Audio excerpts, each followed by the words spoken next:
get ready to throw down.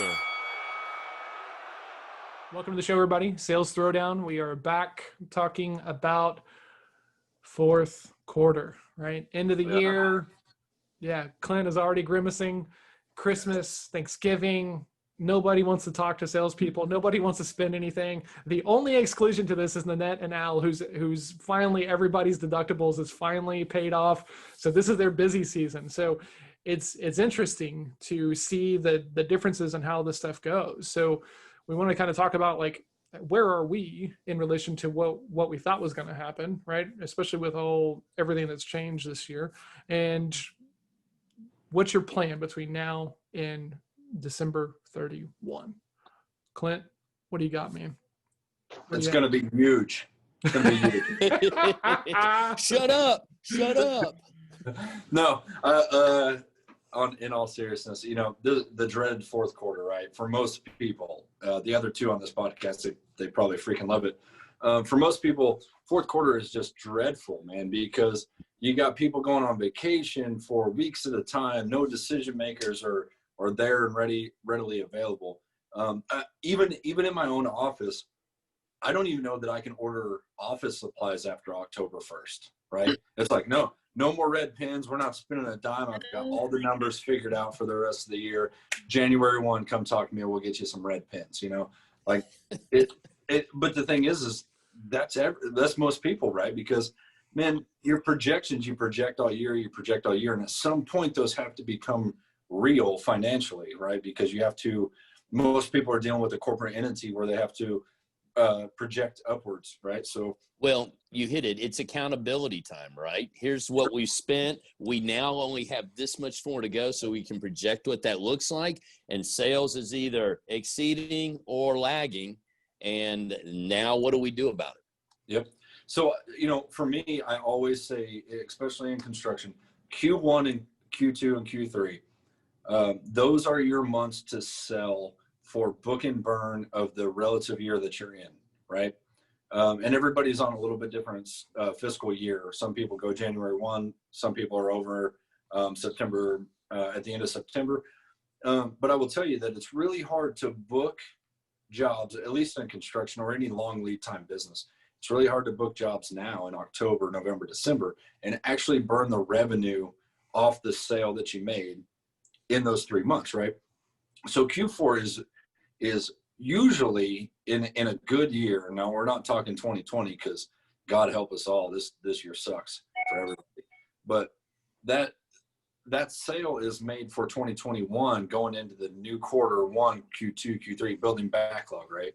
And, you know, we probably don't get down in the nitty gritty of a lot of sales terminology on this show, but the backlog is so important to, you know, you talk about you want to do sales, you know, $20 million in sales or $20,000 in sales in 2021.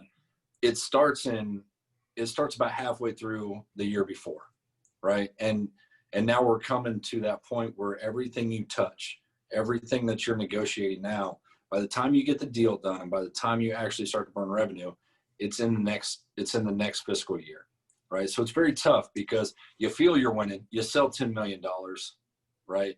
But it doesn't count almost, right, to the year that you're in. So this is tough times, right? And all the mistakes that you have now or all the gaps that you have now are your lack of participation quarters ago, not today. So like as a sales leader, right, and managing a team of people, and you know how difficult it is, how do you motivate people to go out and do their activities, do their follow-ups, do these things when you know, and on some part of your mind, you're like, man, this sucks. Like how do you? Yeah, that's tough, right? Because this year, because of Corona, Q2 was a typical Q4, right? Because Q2 was nobody would spend a dime. Nobody was investing in anything. And you can probably rewind these episodes all the way back till March, April, May of us talking about just like, holy shit, what are we going to do? But typically Q1, 2, and 3 are, you know, you really, for at least me as a sales leader or a salesperson in general, I set my goal in 3 months, not 4, right? I set them Q1 through Q3 because Q4 is prep for the next year. Like I just kind of switched that roll in my head, because I'll even show you like on my charts for sales in a typical year. Q4 it's pennies compared to the rest of the months. I'm not focused on selling and burning money in Q4. I'm worried about selling backlog. Anything is a bonus in Q4 in my book, because once November hits, you got hunting seasons, you got Thanksgiving, you got Christmases, you got, just every holiday, New Year's, people are going to take off a couple of weeks. All those decision makers go away till about middle of January in most businesses. So, I really focus on doing everything in 1, 2, and 3. And it's just the business I'm in. So do you double down on training? Like what? Because I know you're planning for the next year and stuff like that, but like, you have people under you and they're supposed to be getting backlog. I mean, how do you thread that needle? Nobody else knows that goal, I guess, that we're flatlined in Q4, right? So everybody thinks the goal is still the same as it was the last 3 months, the last 5 months, right? So still pressing on, because everything is a push. Everything you can get, go get it, right? The only difference is that I won't take lower margin work in Q4 like I would in Q2 and 3, 1, 2, and 3, right? Because I need revenue for the year. So for me, I book a little bit. I hold out a little bit more, right? So, hey, does that project really fit us? Does it really fit something? Because here's what you're selling. You're selling future work, right? And when May of 2021 pops up, but you took let's say a 3% gross margin job in October because you wanted to sell something, now your accountants and your construction teams or your VP of operations, they have to deal with a loser in a profitable year. And that's tough, right? So I always focus on anything I sell in Q4 to be a very profitable in the year coming, right? And I'm a little more, I hold out a little bit more. That's really interesting. Very interesting. Yeah, I mean, it makes sense. I mean, that's an interesting observation. John nailed it on our end side of the fence. This is when people don't want to go into another year with staring at a big deductible. So if you got a big ticket item, or even just, lab work and some of the things that we get in the frontline clinics, they get it done now. And, COVID put a little bit of a damper on us, but COVID from a clinical standpoint, we stayed busy. We just couldn't do surgeries because they were, of the elective nature and they needed the space for other things. But Nan's seen one of her doctors really get on his high horse. I mean, she's got one of her accounts is going gangbusters. So, we anticipate that low back pain and spinal injury, musculoskeletal injuries, they didn't go away. They just kind of got put on the shelf, and they put a Band-Aid on them till they could get to better times. And now I think it's going to be the hustle and bustle that we've seen in the past. Do you think you're going to see less of a rush this holiday season compared to like what you normally do, because so many people might have been doing less and not hitting those deductibles? Are you concerned about that? There is a little bit of a concern about that, but I know we have here's our biggest problem right now, and I faced it today with not having loved ones in the hospital with you for extended stays on bigger events. And case in point, we've got a patient who, she wants her husband to be able to spend the night. She's going to be in the hospital for about a week. And we're having some logistic issues because of the number of people, because as you bring more surgeries in, you have more people in that building. And so it exceeds the capacity, from an infectious disease standpoint. The closer we are together, the more likely you're going to have COVID along with staph and other infectious diseases. And so the hospital's being pretty stringent about those measures. And some patients are backing out. They don't want to spend a week in the hospital by themselves or on Zoom talking to their loved ones. So, there's a new dynamic out there. We're just doing our best to work around it. Plus, I do think, I don't know, who can predict, but it does appear we're going to have more cases coming with, I don't know, Dr. Daniel, you're probably the person to. More cases of what? COVID cases, okay, because we call surgeries cases as well. So I didn't know. Yeah, I just think that we potentially could go through another April, again, I don't know, but which will make all of our business go slower as well. So. Yeah. And I would guess in the healthcare field that you probably had a lot of people over the summer get laid off from their jobs. So you probably lost a lot of healthcare too, to people that just normally in a normal year, like, oh, I'm just going to get that surgery because I can, and they can't this year, right? We are, when you look at our patient demographics, we're in the Dallas-Fort Worth Metroplex. So we see a lot of people who are in the airline business. And the airline business, October 1, they just laid off, what was it? Anticipated 39,000 employees across a couple of different airlines that all fly out and have representation, not only in the Metroplex, but in our patient population. So, that is a concern because we rely on, we do some cash work, but it's very small. So yes, we have, lots of police officers, lots of firemen. We have, a lot of people that work from home. If there's a trickle effect into our area, we're going to face some of that too. Our patients just won't be able to afford the health care that they need because they're uninsured. And when you're thinking about that, like, how much of a revenue drop off do you think stems from, the people being laid off and people not hitting their deductibles? I mean, do you think it's half for this last quarter? No. At this point, it's not there. I mean, we're seeing business as usual. Oh. But we now, as of today, have airline employees that just got furloughed. Now, do they carry their insurance package with them? Some of them are given that opportunity, and some of it's hey, we'll carry these benefits while we furlough you. We're just not doing payroll because the federal government didn't bail us out again. And so depending on, it's going to be different for every industry, but I can tell you that I think I see a little bit of a slowdown when I'm around town. I see cars up and down, but I ate lunch out today and the place wasn't nearly, I mean, it's a pretty popular restaurant by one of my clinics, and met my a provider and a student that's with her. And I really did say, hey, this is usually definitely a more happening place around lunchtime.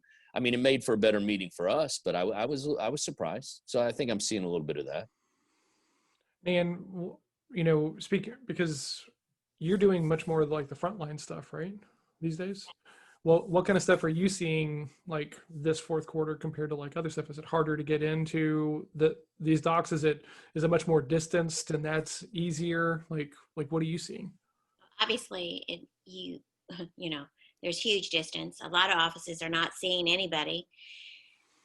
But the biggest thing is, and I think with sales, this holds true, you have to have a process. You have to adjust as things change. There's always going to be change. You just have to figure out what your process is and work it well. And I don't know if that's a little invasive, but with I just have this system, and I am planning on ramping it up, just really seeing that I'm going to be really busy for the last quarter.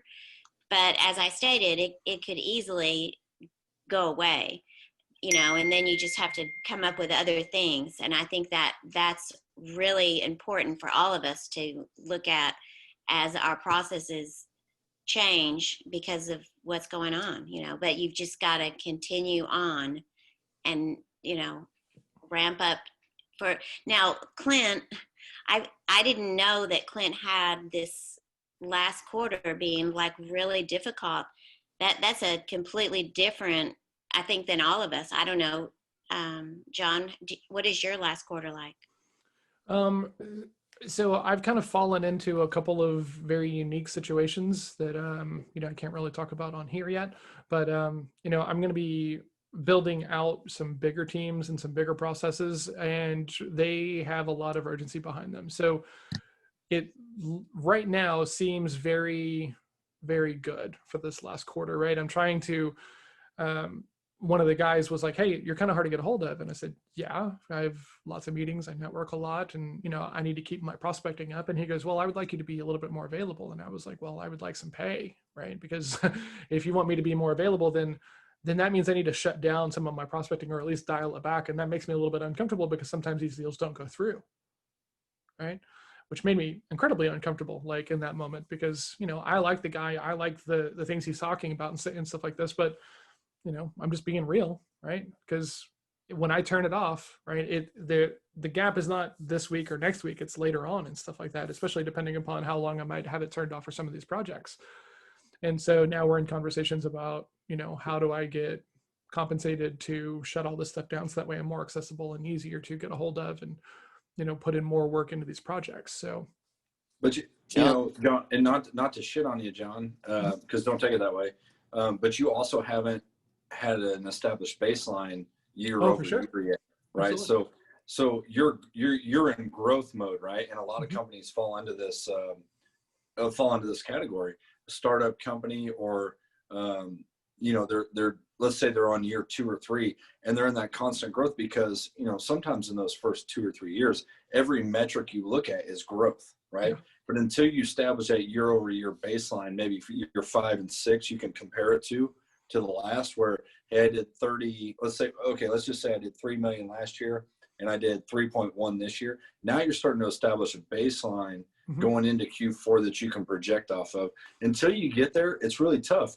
And one of the small mistakes that a lot of startup companies, I think, make is that, I see huge growth in Q4. So next year, you see it on shows like Shark Tank all the time. Last year in Q4, I did 600,000 in sales. And it's like, okay, well, you know, what's year over year? Oh, well, if I project that curve, I'm going to do 6 million over the next 5. It's like, okay, but you haven't ever hit a baseline yet, right? Yeah. So, well, I'm not trying to shit on you, John. Speaking to the startups out there, you have to have some metric, which is a baseline to establish future off of. And Clint brings up a really good point. Like the version of my business a year ago is dramatically different than how I'm thinking about it now, right? I mean, a year ago, I was just really focused on process build outs and CRM build outs and everything. And in the past year, I've shifted to much more of a coach, much more of like helping like bring on commission only salespeople for people with good, you know, lead gen and stuff like that, which was not really things that I really planned on doing for the bulk of my revenue and the bulk of my business. And now that I've got these new projects going on, it's like, okay, what do I need to do now? Because finding these closers for people is incredibly high touch. So it's not really scalable. And I'm kind of the only person who can do it easily. So we're going to, I'm doing one last closer build right now, and then after that, this will be the last one. So what I'm going to do is I'm going to take the knowledge that I put people through into a course, and then it's like, cool, I don't do this anymore, but you know, for $2,000, you can buy this course. It's got everything about how to build a process, how to vet people, assessments, everything else like that. So that way it's a little bit more automated, and we're going to be shifting more towards doing these live CRM builds, right? Because there was a guy and he wasn't using one, and I said, hey, he'd been doing a lot of sales training and stuff, and so he kind of had his feet under him as far as like thinking about it the way that we had talked about it and everything. And we did a live CRM build, right? And he was like, this isn't going to work for me. And I was like, if we can customize it for what your needs are, would you use it? And he's like, yeah, I'll give it a shot. And so this guy's an outside field rep. He does commercial roofing. And so we hopped on a 90-minute call. I did it live right there in front of him, and he got to see me building it out. So he got to see some reps of it. And afterwards I said, hey, you know, I didn't charge you very much for this. What are your thoughts? He's like, well, I thought it was really good. And I said, what would you pay for it now? And he was like, I'd easily pay $1,000 for this. And I was like, cool. So that means I can peg it at $750. I can find and train someone to do that part of the interview and the build out really, really easily. And then after that, it's just maintenance and check-ins, which isn't really hard to build out. But I'm going to be building a lot of sales teams over the next like couple of years. So my focus has got to be really into recruiting and building a bench, and like going more into process and data and spreadsheets and stuff like that. So that way there's clarity for the other people involved. Yeah. Which is almost tough for you, right? Because that's really impressive. But as a C for you personally, as a business owner and a business leader, like you need data, right? And right now you have building data, but you don't have baseline data. And like for you, that might be, honestly, it might be 5 years until you figure out that business model that works, or the 1 or 2 business models that work. And so, you know, luckily for you, you don't have to report to some big, you know, publicly traded corporation on why you're going to do this 1 year versus the next. I mean, Not truly. Well, but Clint, yeah, agreed. but Clint, I mean, you know, we all report to our families. We all report to our bill collectors. You know, there's 100%. accountability. And, you know, Clint, you brought up an interesting point about talking about baselines. My God, if you just started in any industry this year, or if you're wow, what a year to try to figure out. Yeah. It's just got to be horrible out there, But- you know. but it was going so well, then it didn't, but then it sort of trickled back. Whoa, confusion. But technically, coming out of Q4, if this is your first year in some business, some startup, some sales job that you've never had before, this is the greatest baseline you could ever have. Hey, because if you survive this year, man, the rest of them have to get easier. Good point. They have to get better. If you had a job in February and you retained that job as a salesperson, leader, whatever, through all of this, and you make it to January 1 of 2021, you have the best baseline to project off of any person on the planet. So get a load of this in my industry, because we go into the OR and we take nuts, bolts, and screws, you know, just like you would see at a hardware store. We've seen a shuffle of middle management. You don't know, my phone is, hey, I'm now with, right? I've got stuff I'm leaving here to go review because I just got a text. Hey, did you get a look at the instrumentation? And I know these people, and I do feel for them. I really do. They've been uprooted. They've had to go find other jobs. And, you know, they're not the vice presidents. They're the regional managers, right, that have territories. My goodness, it's been eye-opening how expendable that position is in many, many companies. And you know. And that's funny you mentioned that, because I deal with a lot of the same stuff, right? I used to work for this supplier, now I work for this supplier. And remember when I used to talk shit about all those people? Well, now I work for those and we're the best. You know, I deal with those. Oh yeah. Well, so I deal with those phone calls a lot, and I always laugh because when somebody calls me and says, "Hey, just so you know, I moved over to this company," I said, "That's great, man. Hey, what's the name and number of the rep that took your spot?" And it's always there's always no answer, right? Well, no, get a load of this, though. We have to rely on that. And in my industry, I will say something. I work with some sharp people. You know, healthcare has some really intelligent people in it. So from the vendor side, we'll text and I'll say, hey, I'm needing tissue, right, which is dead body parts, and they just don't live on the shelf. You sort of have to find somebody who just got in a car accident yesterday and, you know, skin him down, process him, and get him ready to roll. Oh, man, that's a beautiful industry. And so I'm texting like, hey, I need 5 cc's of stem cells, got a case over. And they were like, well, text that too. And so they shoot me back the person that they have to turn the sale over to. I'm like, oh, wow. Because, I mean, it's just on speed dial, man. It's like drug deals. Hey, I need this volume here for a case, and I don't think it's sitting in their freezer. So, you know, literally, it's been kind of hard to get all these new text numbers. Then what's hard is I got to plug them in my phone, because if I forget, then I got to luckily the chain is still there most of the time, because you don't want to ask a second time for the replacement's number, right? Yeah. Horrible. Insult to injury. Holy crap. Horrible. Oh, man. Hey, I know you got canned, and I didn't care enough last time. But can you give me the number again? Oh, and what's even worse though, sometimes, you know, they still haven't gotten a job. I mean, we sit here and laugh about the nuances of it, but some of them I'm sort of checking their Facebook feed, because I mean, we all stay on social media, and you know, because they would be putting it out there. The ones that land someplace else are letting everybody know, you know, they're putting it back out there. And there's a number of folks that just haven't spoken up. So I'm asking you this, Al, because you're the guy who I always think about as looking for the opportunity angle, right? So if all these people are getting laid off and some of them don't have jobs, like, but they have relationships and they've got connections and stuff, like, do you feel any, I should pounce on this person and get them in here under mine? And no. And I'm going to be brutally honest. They're the middle management, you know, they aren't, right. Okay. they're not connected to accounts. They're connected to people with accounts, and we all still have jobs because we have people we're working with. They were running salespeople, right? And they decided they didn't need any redundancy. A vice president can do what a regional manager does, right? Yep. No job security, guys. Boom, out the door. Good luck. And so the vertical, you're stacking more on the guy above them, and you're keeping the best, and the rest are just going. Hey, I am absolutely in that same exact position where it's like just today, right? 2 vice presidents and a president sitting in a room estimating a project. That's what we've come down to, right? We will get this done. When we get to the point where we cannot fulfill this need, then we'll have to hire again. But we cut all those people that did that work, right? And a lot of it was out of necessity. A lot of it, and we talked about this a long time ago, a lot of it was out of necessity, but a lot of it was out of poor performance, right?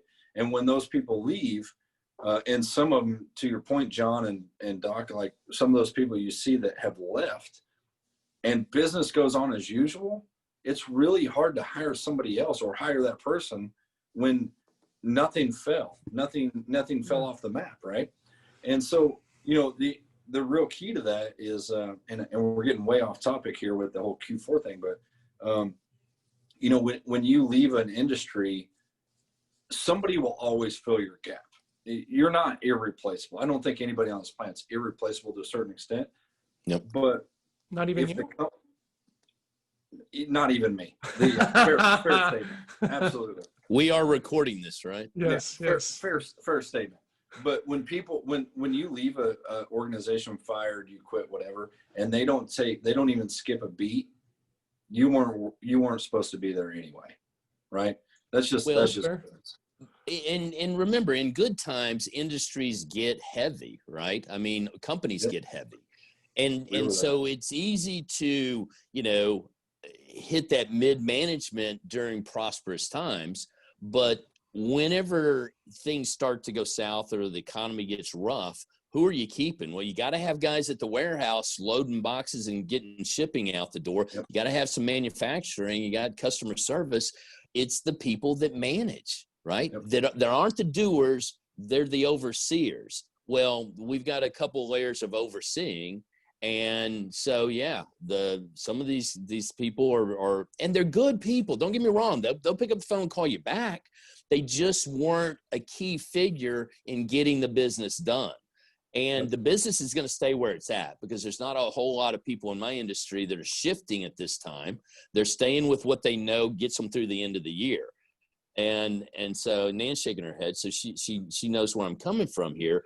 You just don't go with a new racehorse the last quarter, right? The wheels are in motion. And so you got to be on the train, or if you're off the train, you just got to wait till the next go round. Yeah. I mean, I've been told over a dozen times, you're going to regret when you get rid of me. You're going to regret this. Oh, I've heard that so many times. And what's funny is, I might, maybe. That's a possibility. Because I'm getting rid of you, it's a very small possibility, right? And I hope you make it, man. And I always say that. I hope you go out and I hope you kill it. I hope you prove me wrong. Mm-hmm. But it just doesn't happen, right? There's a reason that you're in the situation that you're in. There's a reason that we're getting rid of you. There's a reason I'm getting rid of you. There's a reason I've gotten rid of, right? Mm-hmm.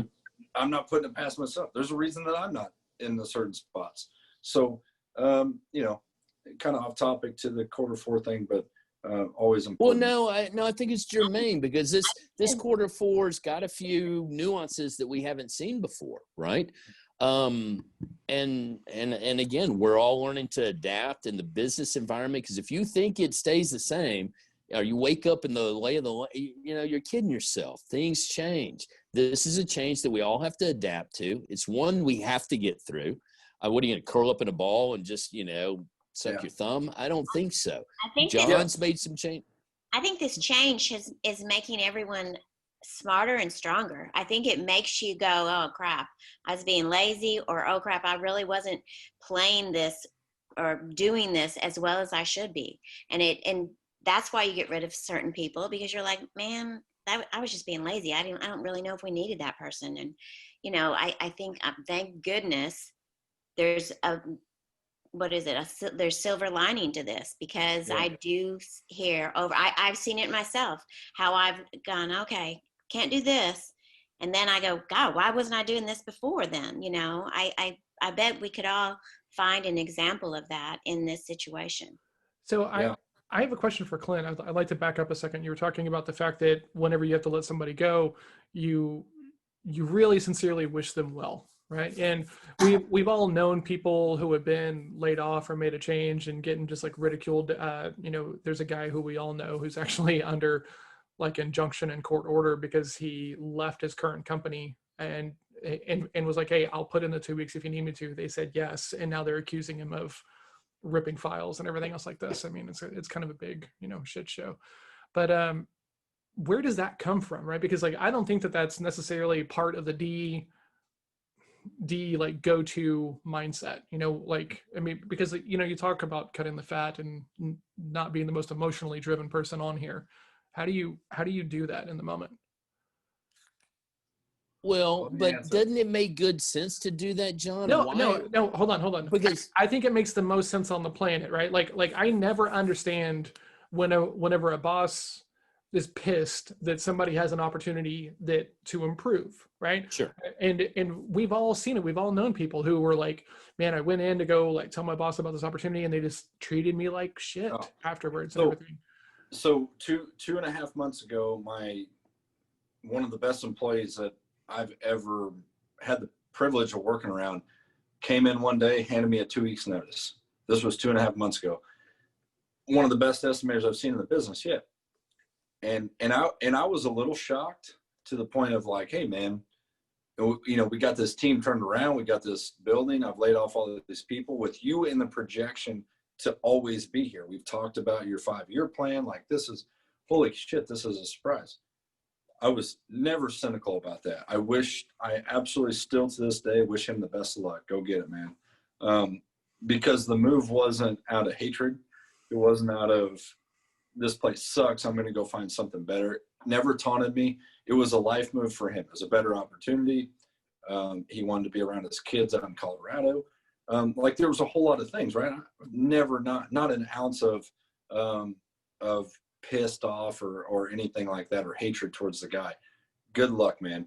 To answer your question, John, when I say, hey man, I hope you go get it, I really do. They're coming from the D personality side. There's a lot of me that says that because I know you won't. oh man, that's cruelty at its finest, man. And I don't mean that to shit on people. I just really mean like if all of a sudden now you're going to get a wake up call and go kill it for somebody else, like you could have done that here for the last 5 freaking years and you didn't, right? So now what's going to change? Maybe I motivate you to change, but that's somebody else's business. That's your business, right? That's not mine anymore. So wish you the best of luck. Have fun. You know, see you in the trenches. It's always my answer. Huh. That's really interesting to me. Let me tell you something. I actually talked about this today. At no point have I ever just blatantly just shit on somebody and their family because look, I got family. I understand what it means to live paycheck to paycheck very well. If somebody shit on me today, you know, that would have a huge impact on my life.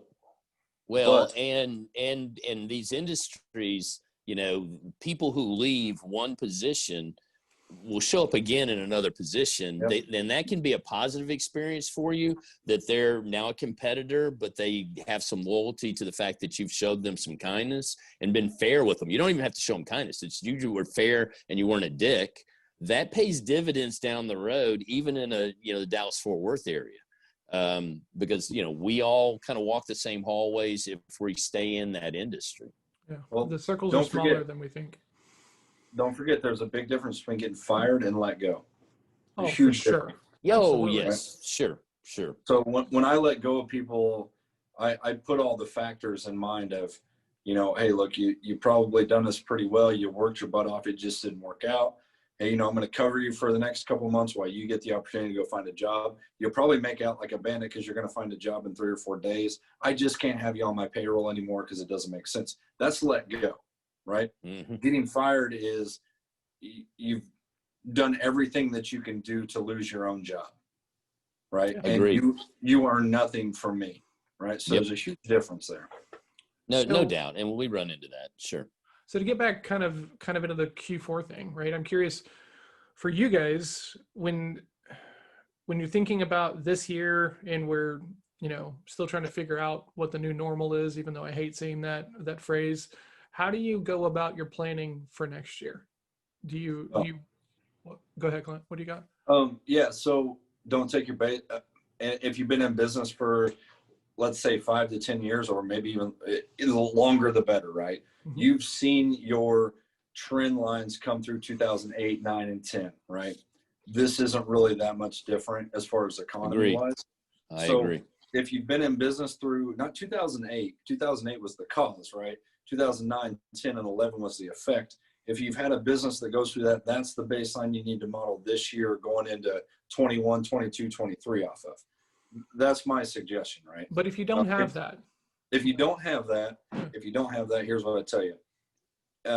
In 2018, and I'm hoping you've been in business that long, because really, honestly, if you haven't been in business since 2018, your metrics and your baselines really they're just not there regardless, right? Yeah.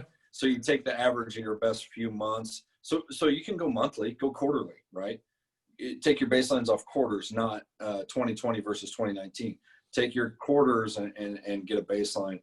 And I'm kind of getting into the nerdy version of the C's on the KPIs and goals here, but hey, look, I like them too, right? Because I have to report to somebody way higher than me with projections and graphs and charts and explain all these numbers. So I get it very well.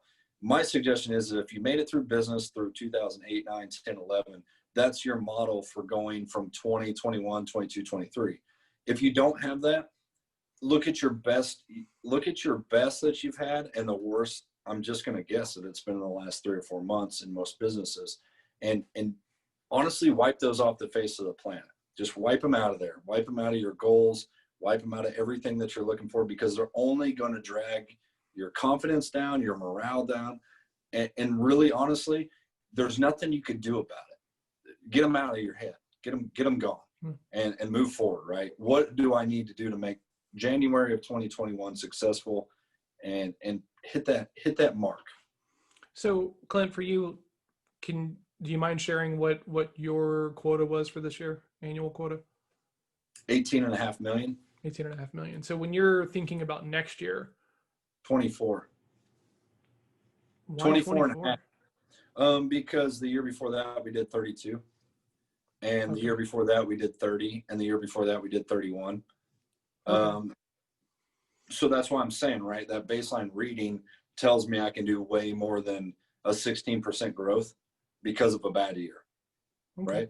But here's the thing, is that 2019 for this organization that I'm in now, I've already outsold. Now that may not make sense to a lot of you, right? That, hey, we did 30 million in sales, but my goal was less, but I did. So here's the thing. You're looking at a net number, right? Net, right? And net backlog rolls into those years. So basically why we did 30 last year, we actually had a badass 40 or $50 million year the year before, right? So that's why I say you got to go back and dip into those baselines from years past. You cannot just be stuck year to year. You can't do it. And the really thing, the thing that I think is important there, right, is that you can sell a lot and have no margin, right? And it sucks, right? You can sell a little and have really great margin and it's great, right? It doesn't necessarily, I love all these people who love to brag about like these big revenue numbers, right? Oh yeah, I did $1 million. Okay. At what percentage? What's your OI? Yeah. What's your OI? Nobody wants to talk about that. There's this group and they're always bragging about how much they spend in ads for their clients. We spend $500,000 in Facebook ads like every month. We know what we're talking about.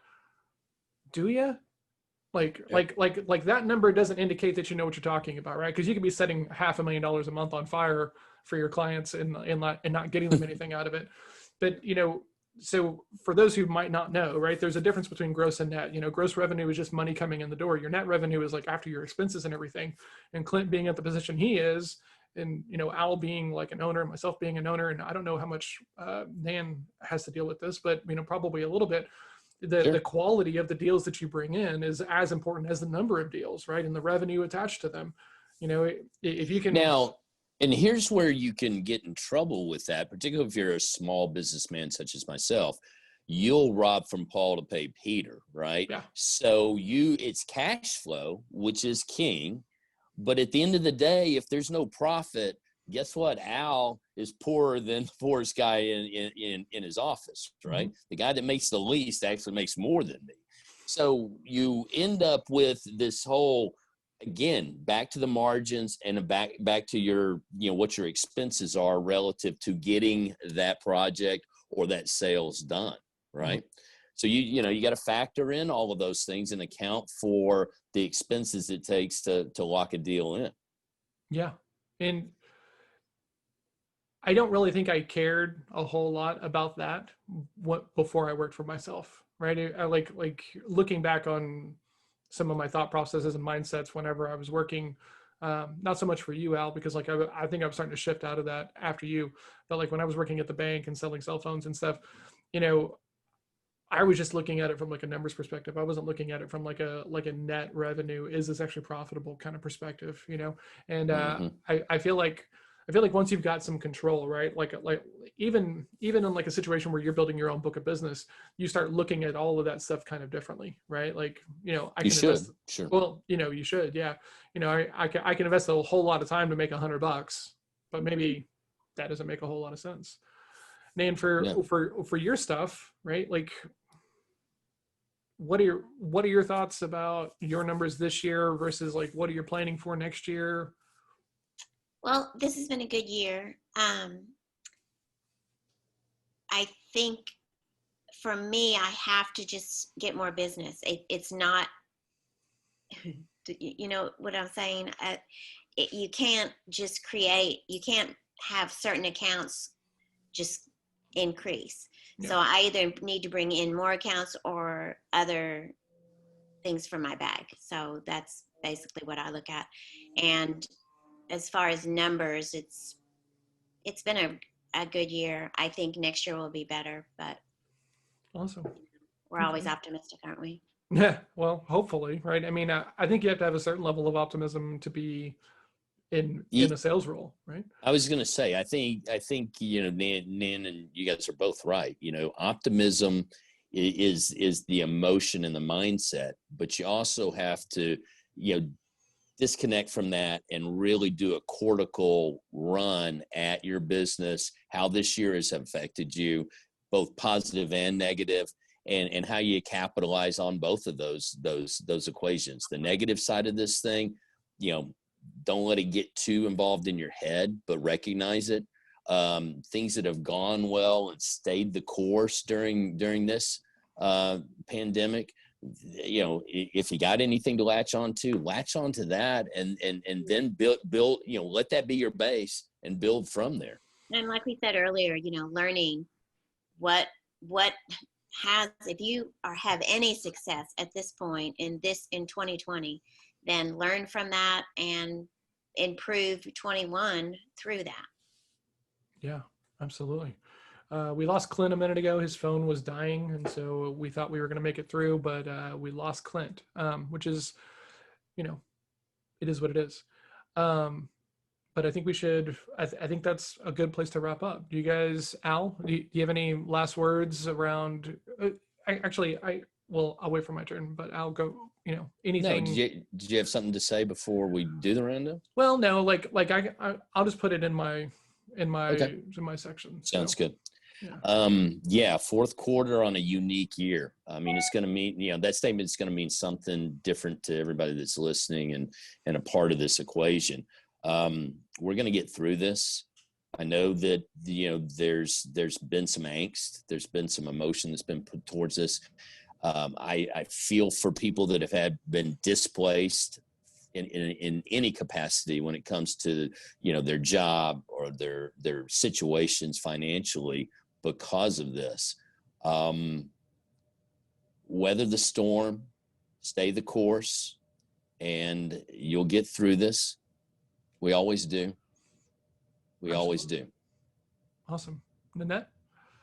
Very simple. There's always a silver lining. Look, everything has a silver lining. So just, look for the positive. Yeah, I think Clint would say something about, go win at something.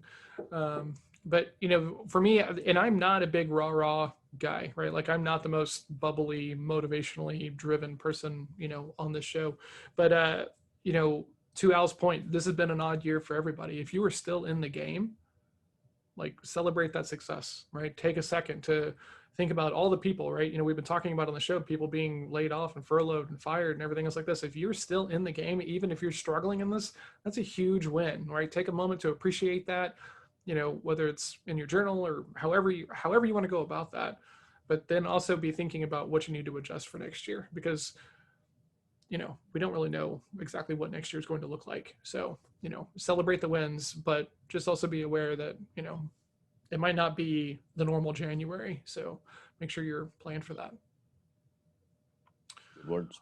Awesome. Well, guys, thanks so much for hopping in. Sorry that we lost Clint. I'm sure he's probably drinking some beer and thinking about some golf. But if you're in sales and you're not sure how you're going to last your Q4, right? You're not sure how you're going to make it. We're going to let Clint back in. He apparently figured something out. So, if you're, struggling in Q4, you're not sure what to do, which end is up, it's pretty common. There's lots of people in that same boat. Text us, 817-345-7449. Reach out, ask questions. We'll talk about it here on the show if you're comfortable with that. We'll keep it anonymous if that's what you would prefer. But there's no real He's need back. to do it all by yourself. What's up, buddy? You figured out on like how to plug in your phone to a charger? Is that what happened? Dang it, No, he's man. on, he's Did I on a miss the end? landline now. I had so much good stuff to say, but y'all are gonna mess it. Oh, well, maybe next time if you can figure out how to not hang up the phone, that'd be awesome. Deal. All right, guys. Thanks so much for tuning in. Please like and share. If you're watching this on YouTube, please subscribe. If you're listening, please leave us a review. That's the biggest help you could do as far as helping us keep this going and in front of new people. And, if you're struggling, reach out, talk to people and surround yourself with other people who are also struggling and working at this as well, because you're the sum of the people you surround yourself with. So we'll see everybody next week. Cheers. Have a great night.